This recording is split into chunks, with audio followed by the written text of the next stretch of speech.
आमंत्रित करते हैं आशा टी कंपनी से श्रीमती अपाला भद्रा को। कलिंपोंग से आप आए हैं और आप ऑर्गेनिक प्रोसेसर हैं और ये वितरण समारोह देवी सज्जनों जिसे आप देख रहे हैं इस बात का प्रमाण है कि भारत ने जैविक कृषि के क्षेत्र में डिजिटल क्रांति का एक और महत्वपूर्ण चरण पार कर लिया है।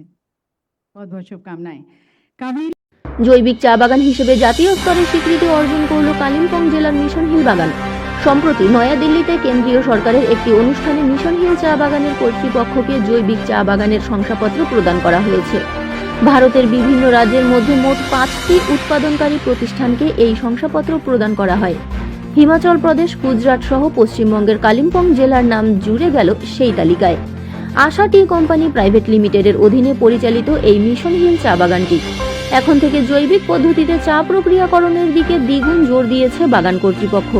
সেই কোম্পানির সাথে জুড়ে আছে মালবাজার শহরের নাম। চা কোম্পানির মূল অফিসটি বর্তমানে রয়েছে মাল পুরসভার 1 নম্বর ওয়ার্ডে। দেশের চায়ের বাজারে বেশ কদর মিশন হিলের চা। 2020 সাল থেকেই জৈবিক বাগান তৈরির দিকে অগ্রসর হয়েছে কর্তৃপক্ষ। বিগত 3 বছর ধরে জৈব সার প্রয়োগ করে চলছে চায়ের পরিচর্যা।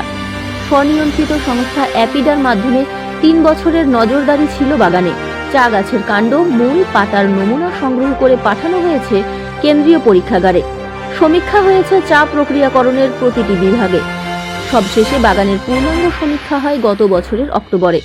পরবর্তীতে সিদ্ধান্ত হয় দিল্লিতে আড়ম্বরপূর্ণ অনুষ্ঠানে সেই কোম্পানির মালিকের হাতে সেই শংসাপত্র তুলে দেয় কেন্দ্রীয় সরকার।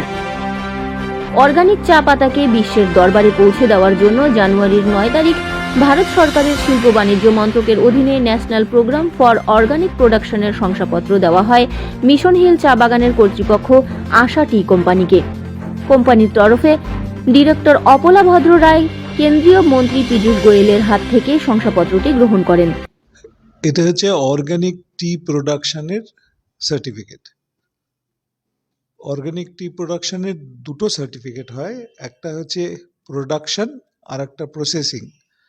তা প্রথমে প্রোডাকশনের সার্টিফিকেট পাওয়া যায়, সেকেন্ড প্রসেসিংয়ের হয়। তা আমরা আমাদের মিশন হিল টি এস্টেট দীর্ঘ প্রায় 3.5 বছর কন্টিনিউয়াসলি এই অর্গানিক প্রোডাকশনের মধ্যে থেকে, প্রসেসের মধ্যে থেকে, যেখানে প্রত্যেক বছর 2টো করে অডিট হতো। এই অ্যাপিডা যে সংস্থাটি আপনার হচ্ছে এই অর্গানিক প্রোডাকশনটি সারা ভারতবর্ষের সমস্ত অর্গানিক ফুড প্রোডাকশনের দায়িত্বে এই অ্যাপিডা আছে। তার আন্ডারে এনপিওপি বলে একটা প্রোগ্রাম আছে, যেটা হচ্ছে national programme for organic production. এই ভারতবর্ষের প্রেজেন্ট গভর্নমেন্টের তথা মোদী সরকারের আইডিয়া হচ্ছে ইন্ডিয়াকে সারা পৃথিবীর অর্গানিক বাস্কেট করে তৈরি করা। তার জন্য অর্গানিক ফুড প্রোডাকশনের উপর হিউজলি এমফেসাইজ করা হচ্ছে। তা আমরাও এই অর্গানিক টি প্রোডাকশনে গত 2020 শেষে আমরা স্টার্ট করি প্রোগ্রামটা। করে প্রায় 4 বছর হতে চললো। আমরা প্রত্যেক বছর দুটো করে অডিট হতো, করে ওরা একটা সার্টিফিকেট দিত। 3 বছর কমপ্লিট হওয়ার পর ওরা আমাদেরকে ফাইনাল মিশন হিলের চা এখন অর্গানিক টি বলে আমরা কাস্টমারের কাছে দিতে পারবো। সেই সাথে আপনাদের এই যে পুরো ক্রাইটেরিয়া ছিল তার মধ্যে নিশ্চয়ই বিভিন্ন টেস্টিং প্রসেসগুলো হয়েছে। কি কি টেস্টিং হয়েছে যদি বলেন? অনেকগুলো টেস্ট হয়। এদের একটা লিস্ট অফ অর্গানিক প্রোডাকশন মানে আপনার মেইনলি যে হয়, যেমন ফার্টিলাইজার্স ইউজ হয় ফর টু ইনক্রিজ প্রোডাক্টিভিটি, আবার কেমিক্যালস ইউজ করে। যে দুরকম পোকা হয়, একটা হচ্ছে বন্ধু পোকা যেটা গাছের আর ফলনের জন্য ভালো, আর একটা হয় হচ্ছে যেটাকে আমরা শত্রু পোকা বলি, যেটা হচ্ছে পাতাকে নষ্ট করে দেয়। সেই শত্রু পোকাকে কন্ট্রোল করার জন্য কেমিক্যালস ইউজ করতে হয়। সেটাই কনভেনশনাল এগ্রিকালচার। কিছু কিছু কেমিক্যালস ইউজ করে। অর্গানিক প্রোডাকশনে সেগুলো কোনো কিছু ইউজ করা যায় না। তো অর্গানিকে কোন সারের উপরে বেশি করে আপনারা ফোকাস করছেন? আমরা করি হচ্ছে গোবর সার, নিম খোল, বিভিন্ন আর সর্ষে খোল হয়, এগুলোকে ইউজ করি আমরা।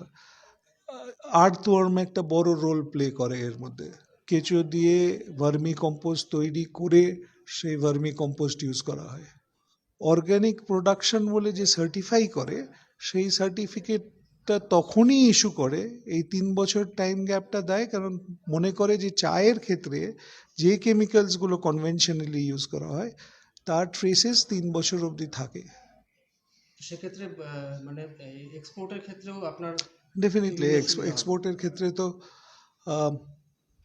এন্টায়ার ইউরোপিয়ান মার্কেট এখন সবাই সিভিয়ারলি স্ট্রেস করে হচ্ছে অর্গানিক প্রোডাক্টসের উপর। সেক্ষেত্রে বাজারে তো অন্যান্য চায়ের তুলনায় তাহলে অর্গানিক চায়ের তো দামও নিশ্চয়ই কিছুটা বেশি থাকবে। বেশি থাকবে, যে অর্গানিক চা পছন্দ করবে সে বেশি দেবে। কেমন লাগছে এত সুন্দর একটা এনভায়রনমেন্টে একটা এত বড় একটা অ্যাচিভমেন্টকে? রাস্তাটা লম্বা ছিল, দেয়ারফর ভালো তো লাগছে।